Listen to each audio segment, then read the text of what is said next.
So, welcome to LiberalViewer Wednesday Live. I'm glad to see. I hope you can all see me and hear me. I had a little problems connecting, so if you could give me a little heads up that you can see and hear me here. Let me just refresh here real quick and make sure we got sound and picture. It looks like it's working. Okay, good. This is LiberalViewer Wednesday Live, my live Q&A show. I've been doing weekly every Wednesday at 4:30 p.m. Pacific. I have actually decided that I'm only going to do it weekly through July 3rd. I'll be doing it every Wednesday through July 3rd, and on July 3rd I will be turning this into LiberalViewer First Wednesday Live, which I will be doing the first Wednesday of every month. That will be the live Q&A show like this one. I'll be doing once a month on the first Wednesday, but I will continue doing the LiberalViewer Sunday live clip roundup every Sunday. I think that's kind of a more valuable show because I put work into that and find all the clips, and it's not just me talking. I get a little sick of just me talking, so I think I will limit the just me talking show to once a month. But also, if some breaking news event happens, I may do not a regularly scheduled live show and just do something like that. So that's what I've decided to do with this show. I wanted to let you all know that. For my loyal viewers who show up and watch this live, I wanted to let you know what's going on in terms of the future of the show. Now, I take live questions from the discussion section, but I also take questions that people post during the week and in the few hours when I post the link to the video before the show. And I actually enjoy getting questions posted beforehand because I can do a little research, and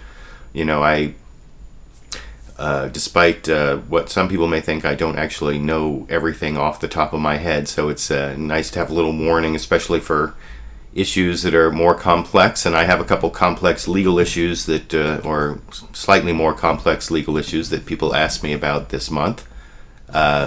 So before I get to the live questions people are asking in the discussion section down in the comment section there, I want to get to the three questions I had asked beforehand. First one comes from Megan Marie Fowler. Asked, can you explain the court's ruling in Salinas versus Texas on your live show this Wednesday? She asked me that last Monday. Okay, this is a kind of complicated case. Salinas versus Texas was a case decided, I think it was on Tuesday, by the U.S. Supreme Court, and it had to do with criminal law, which is, I used to be a criminal defense attorney, so I know I have some expertise in this area. This is kind of a complicated case because it's one of those fractured opinions where there weren't 5 votes for any particular answer, but the issue was this guy voluntarily went into the police station to be questioned about a murder. And the fact that he went in voluntarily is important because this has to do with Miranda warnings and whether he's under custodial interrogation. So he answered almost all the questions about that the police asked him, and then at the end they asked him, so are the shells we found at the scene of the murder going to match up with your shotgun? And he stayed silent. And the question was, can they use his silence against him in court? And one thing you have to understand about this case is it's not like the Supreme Court justices didn't decide he was guilty. What they decided was that the district attorney, the prosecutor, can argue to the jury that his silence is evidence of his guilt. Then it's up to the jury to decide whether they want to accept that or not. So that's at least one good thing. There's still a jury in the way before something ridiculous gets accepted as evidence. But I don't know, that does kind of sound like damning evidence, so I could see why you wouldn't want, if you were the defense lawyer, you wouldn't want the jury to hear about the fact that he answered all these questions, and then they asked him, well, are the shells we found at the scene going to match up to your shotgun? And he stayed silent. Now, of course, there's an issue because the Fifth Amendment says you have a right against self-incrimination or to be, to testify against yourself. And what that usually has meant is that you can't be when you're detained or under arrest, you can't be forced to answer questions, and you have to be given warnings about your right to remain silent and your right to an attorney. This only applies if you're detained or under arrest and being asked questions about your guilt, and then the police want to use your answers against you as evidence in court. And if they want to do that, they have to give you your Miranda warnings that you have the right to remain silent and the right to an attorney, and that what you say might be used against you in court, all that stuff. So what the court decided here is, first, he wasn't under custodial interrogation. He came into the police station voluntarily himself, so he didn't have a right to Miranda warnings. And what the majority opinion said was he never affirmatively said he wanted to remain silent, so he didn't invoke his right to remain silent, and so his silence in answer to that question about his shotgun shells could be used against him for the jury. And there were three votes for that answer, and then there were additional 2 votes from Thomas and Scalia saying, yeah, well, even if he had said that he wanted to remain silent, we still could have used that as evidence against him. So, and then there were 4 votes saying no, his silence shouldn't have been used against him. But 4 votes don't win; 5 votes win, and so that is the ruling in Salinas versus Texas. I hope that kind of made sense. So that's the answer to question number 1. I also had there's another Supreme Court case involved in question number 2, which I'll put up while I take a little Marco Rubio drink. It says, from Chris Beauchamp, says, "Hey, Liberal Viewer, what is your opinion on this? I would love to see your response on your show tonight if you can. Cheers." And it's a woman being denied citizenship because her excuse me, because her morality doesn't come from religion. And I did read about this case here, and it's about let me get rid of the question and put my camera back on here. She wants to become a citizen, and as part of becoming a citizen, you have to swear that you'll be willing to take up arms in defense of the United States, or that you're a conscientious objector. And the language this is in Texas where she's trying to become a citizen, but it's federal regulations. The language in the federal regulations say you have to, if you're a conscientious objector, it has to be based on a religious belief. And so they're rejecting her, saying that because she's an atheist, but she's still a conscientious objector, and so she couldn't take up arms against the United States, even though she's a woman in her 60s, so it's kind of a ridiculous thing. It's not like anyone's going to ask her to take up arms in defense of the United States anyway.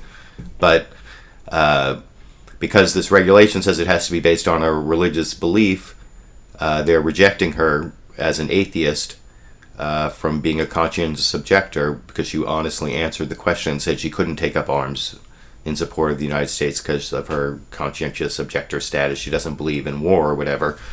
But the thing is, there was another Supreme Court case in 1965, I think U.S. versus Seeger, and her case has been taken up by the Freedom from Religion Foundation, and they wrote a letter on her behalf, and they quoted this case. And it was basically, it interpreted the regulations to say that because freedom of religion in the First Amendment says you can't deny a benefit to someone who's an atheist that you would give to someone who's religious, they interpreted the regulation to mean that if you're an atheist but you're a conscientious objector, as long as your belief in nonviolence holds the same place in your life that it would for a religious person, then you are also exempt. And that was the Supreme Court interpreting this regulation in a way so that it wouldn't be unconstitutional. And that's what they have to do in Houston for this woman. I assume that the letter from the lawyer at the Freedom from Religion Foundation will get them to change their mind, and if not, it would be a court case that presumably the Immigration Service is going to lose, because there is a Supreme Court case right on point from 1965 that says if you're a conscientious objector and an atheist, you can't be denied conscientious objector status just because it's not based on a religious belief, no matter what those regulations say. So that is what I think of that story. The third question I had asked of me here before I started the show came from Terry Alther, and there were several parts to this, several examples here, but the general question is, I've noticed a lot of people are still irked by the Snowden leak and believe it was ridiculous for him to do it because it has been stated by the media for a long time. And then he gives a lot of examples basically of I think people on the left mostly saying that the spying that Obama is doing is no big deal, or we already knew about it, and then there's some people calling people on the right hypocrites who didn't care about the spying before a Democrat was doing it. And anyway, I wanted to show there was got to click here and add in one more. There were like 5 or 6 examples that Terry posted. One I wanted to show here included this comparison here of Edward Snowden to Christopher Boyce from the whole Falcon and the Snowman story, which I wanted to mention that because Christopher Boyce, this spy from the 1970s who gave classified information to the Soviet Union, he actually went to my high school, where I went to high school in the 80s. He went like 10 years before I did.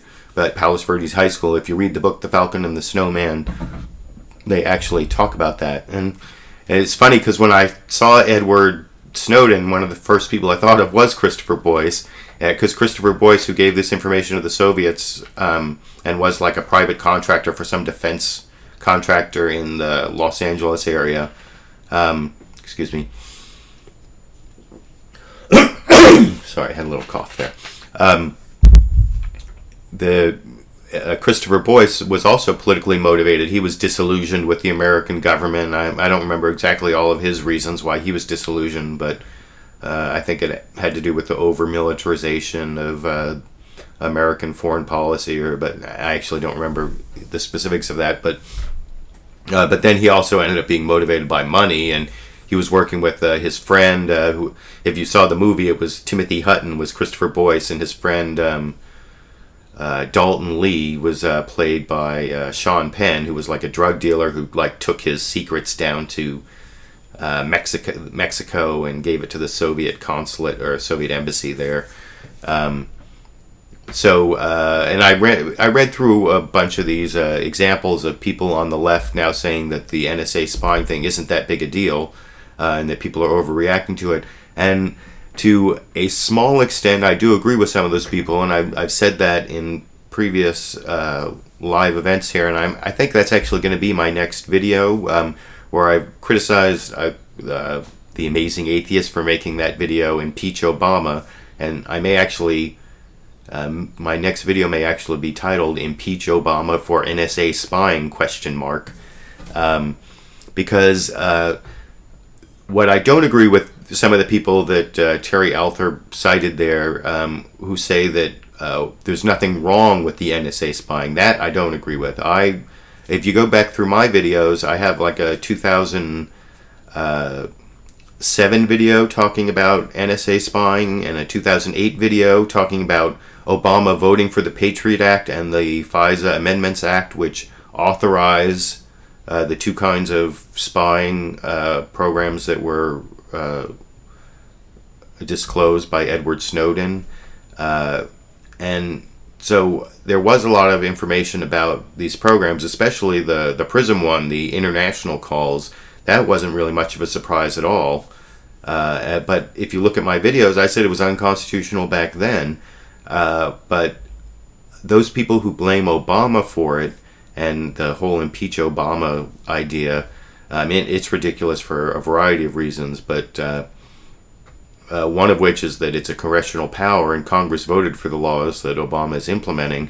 And another reason it's kind of ridiculous is that all 3 branches of government are kind of involved in this program. And I talked about this in some of my LiberalViewer Sunday events where I talked about NSA spying, but it's Congress voted for these programs through the Patriot Act and the FISA Amendments Act. And then there's this FISA court, the Foreign Intelligence Surveillance Court, that reviews all of at least the PRISM activity. It seems like there was also a FISA order having to do with this collection of the phone records of all Americans inside the United States. That's the Patriot Act 215 program. I do think it is hypocritical of people on the right who were okay with Bush spying, who now are all up in arms about Obama spying. That I agree with. And I also think that people who are really surprised that this is happening haven't really been paying attention to what's been happening since September 11th and even before that. What I don't agree with is people who then say, "Oh, it's okay. It's constitutional. It's not a problem." That part I don't agree with. But I believe that's going to be the subject of my next video. Will be about the NSA spying, and so hopefully I'll be able to go to that, talk about that more in depth and in a more focused way than I can in these live events here. So those were the 3 questions I had that people asked me before the show started. Now I'm going to go into the comment section here and see if I can answer some of your live questions as well. Let me see here. Let me scroll through here. First question. Nate's Love Bug asks, have you ever traveled outside the U.S., and if yes, for what reason? I've been outside the United States several times. I traveled when I was in college. I took a couple years off in between my sophomore and junior year, and I did some foreign travel. I traveled around Mexico for a few weeks. Sort of the more non-touristy Mexico for about half the time, which was kind of interesting. I went with my brother. I went to the Middle East. I actually took a couple courses at Hebrew University, Mount Scopus in Israel, one on the Palestinian problem, and one on the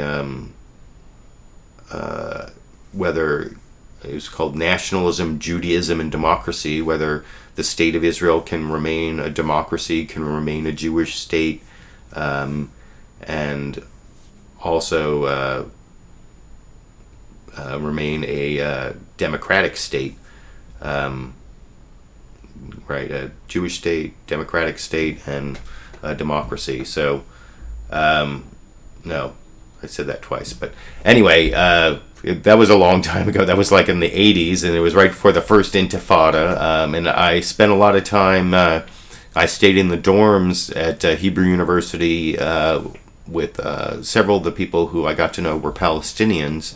So that was kind of an interesting experience.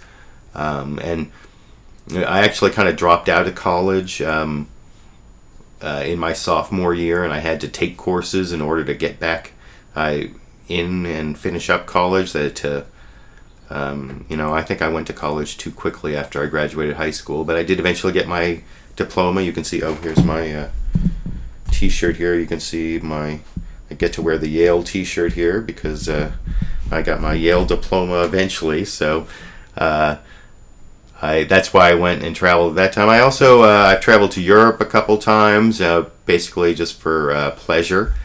But I guess that's the answer to that question. The last time I went to Europe, I spent like a week in Amsterdam. That was really interesting and fun. I really enjoyed the Nederlanders. The people in the Netherlands they're kind of a fun people, and I enjoyed the nightlife and the culture, and it's just, I don't know, I think it's good to get out of the place you are and see different places and open up even if it's only for a week or two, to open your mind to other ideas. Reports are appearing that James Gandolfini has died. Well, I can't really comment on that, but that would be sad. I was a big fan of The Sopranos. Joyce in 505 asked, what's the latest with Snowden? The latest, well, I'm not sure exactly what the latest is. I saw he did a chat in China, and tried to answer some of his critics. But I don't know. I actually didn't watch a lot of news today, but Michael Hastings death, your thoughts? Michael Hastings, I saw him on a lot of news shows, and I thought he was like a great commentator, and I heard he died in a car crash early this morning. That was sad. I enjoyed his analysis on many different shows. So let's see. Phil Brzezinski asks, how can we fight off the FBI using drones on the United States civilians legally? We have power over what our law enforcement officials do through our elected representatives. Supposedly, we can ask them to put laws and regulations in place that outlaw drones if that's something that's really important to us. Even on the local level, I work, do some volunteer work with the ACLU of Northern California, and they did some recent work with in Alameda County, where Oakland and Berkeley are, and made some public records requests to try to make sure that the sheriff in Alameda County would commit to not using drones for law enforcement there. And so, in addition to federal law enforcement not using drones, and no one's ever committed to that, we also have to work in our against our drone use by our local law enforcement, and people should get active in their local communities and make sure that that doesn't happen. Let's see, Puro314 says, are you hooked up at all with the Young Turks network? Because though you are far better than their analysis, they are interesting, and at least Cenk is more honest than most and robust.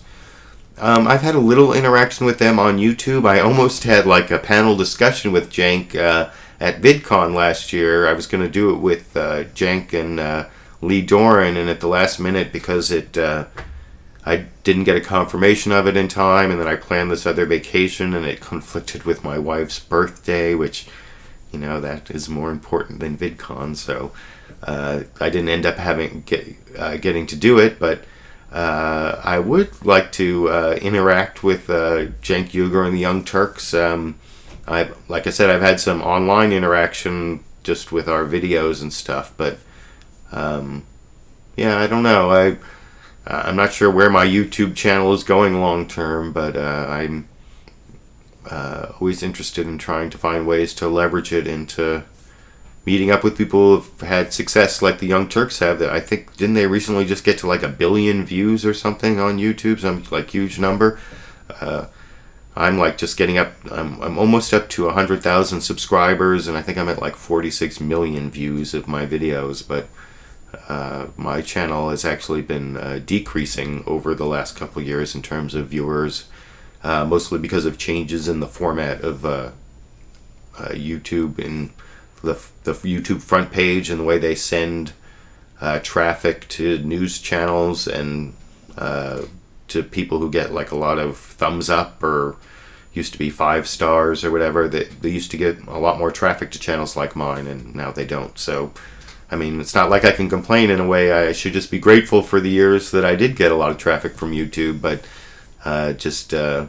that's one of the reasons I started these live events and have started trying to find ways to increase viewership on my channel, and why eventually this I may be ending the making videos for YouTube eventually, but if it just doesn't end up being cost effective, or I don't know, but that kind of went way off track on that. But let's see, did you see Media Matters video of Fox News cutting away from Obama's Berlin speech? No, I saw a report on it on a special report on Fox News where they were comparing it to his Berlin speech as a candidate and trying to make him look like much diminished from 2008, and they tried to talk about how much the crowd was so much smaller, and then they kind of hid the fact that it was like an invitation only crowd this time, but whatever. Pat's Rule 213 says NSA spying was wrong under Bush and Obama. I would say that. Oh, and I remember Pat's Rule 213 asked a question before I even started the show. What are your thoughts on fluoridated water? Should we keep doing it, or should we vote to get rid of the fluoride in our water? Well, I think that the people who have problems with fluoride in the water are generally kind of conspiracy theorists. All the evidence I've seen on it is it's good for people's teeth and there are no negative effects. The whole thing kind of reminds me of Dr. Strangelove, the general. What was the general's name who like unleashed the attack? Who went crazy and unleashed a nuclear attack, and Dr. Strangelove, I can't remember his name, but he was like all worried about the purity of our bodily essences, and I think the fluoridation, I think he even mentioned fluoridation of the water at one point in the movie, but I think that's one of those conspiracy theories, like autism from vaccinations, and there are a couple other ones where there's no real scientific evidence, but people get all crazy about it, and that is basically my view of fluoridation in the water. Let's see. See, there are a couple comments here. Martin Giancopoulos asks, do you believe that the social construct is just an ex post facto justification for the state's use of aggression against its citizen? I'm not even sure I understand that question, but the social contract is just an ex post for the state's use of aggression against a citizen. Well, no, I don't think. If I understand the question, that just saying that all of our like legalisms are justifications for what people with brute force want to do anyway. No, I think that's a little too cynical. I think that our society has moved a little beyond that, if I'm understanding the question, and I'm not sure I am understanding the question, but that is my answer to it in any case. And John Klein has a damn it I'm late question. I'm just finishing up, I guess, here, but I have a couple more minutes. I'll take the damn it I'm late question. What are your thoughts on the DOMA and Prop 8 ruling due in the coming days? How do you think it will probably pan out? Well, I have my hopes for the ruling that they'll actually find a constitutional right for same-sex couples to not be discriminated against based on equal protection. My greatest hope would be that they say that there's no rational basis to discriminate against same-sex couples in terms of marriage, that marriage is a fundamental right, so there should actually be strict scrutiny for a fundamental right. But I don't think that discrimination against same-sex couples actually even passes what's called a rational basis analysis, which is there a legitimate, is it rationally related to a legitimate government interest? And I don't see how denying marriage benefits to same-sex couples is even rationally related to a legitimate government interest. But since marriage is a fundamental right, what they really should be applying is strict scrutiny and saying is denying this right to same-sex couples narrowly tailored to meet a compelling state interest. And of course, almost nothing passes that test, but I'm not sure they're going to get to any of that. There are cop-out ways to deal with both of these decisions. I recently posted on my Facebook page several days ago this interesting Slate article that said that Justice Kennedy may decide this whole thing based on discrimination based on gender, not discrimination based on sexual orientation, that you're denying a benefit to people based on whether they're a man or a woman, not whether they're based on whether they're gay or straight.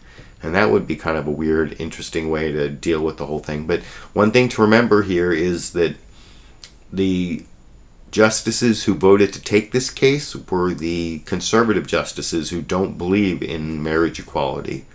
And the reason they did that is because they figured this is their last chance to minimize the marriage equality that same-sex couples get. So while I talked about at the beginning of my answer what I would really like to see, and I think there's some chance that will happen because, for example, John Roberts may be looking to put together a coalition, and John Roberts is a conservative justice, but he may see that this is going to be a a decision for the future, and he doesn't want the Supreme Court to be on the wrong side of an issue that is eventually going to be decided in favor of marriage equality, which the Supreme Court was, the Lawrence versus Texas decision that said that you couldn't criminalize homosexual sexual activity. That overturned a case from I can't remember the name of the case, but from only 15 years before, if I'm remembering correctly. And that's kind of embarrassing when the Supreme Court has to reverse itself. So hopefully the Supreme Court will get on the good side here, but I think this may be kind of a delaying action to try to minimize the rights they can give to marriage equality in this decision. So we'll see how it turns out. I see I have a few more comments. I guess I can go a little bit, let's see. Dager M001 says, are most people even educated enough to make informed decisions in our quickly advancing technological age? Well, a lot of people are ignorant about a lot of things. That's one of the things you learn when you spend time on the internet, or, I read all the comments posted to my YouTube videos. But the reason I think that we I believe in democracy and giving everyone a vote isn't because everybody's so smart, or that even the most people or the majority of people always make the right decision. It's just that the concentration of power is dangerous, and the more you can split up the power and into tiny little pieces, and everyone gets a little bit, that makes power less dangerous. And there is some evidence that even when people are individually ignorant, that crowdsourcing can come up with the right answers more often than not. So maybe that can overcome the ignorance of some individuals to make informed decisions in our quickly advancing technological age. Okay, well, I think I'm going to finish up the show here for the day. I enjoyed all the questions, the ones people, the few that I had beforehand, and the ones that people posted now. For those who missed it, I just wanted to let you know that I will continue doing this live Q&A show, Liberal Viewer Wednesday Live at 4:30 p.m. Pacific every Wednesday through July 3rd. And then starting July 3rd, it will become Liberal Viewer First Wednesday Live, and that will be the first Wednesday of the month. I'll also continue doing the weekly show, Liberal Viewer Sunday Live Clip Roundup.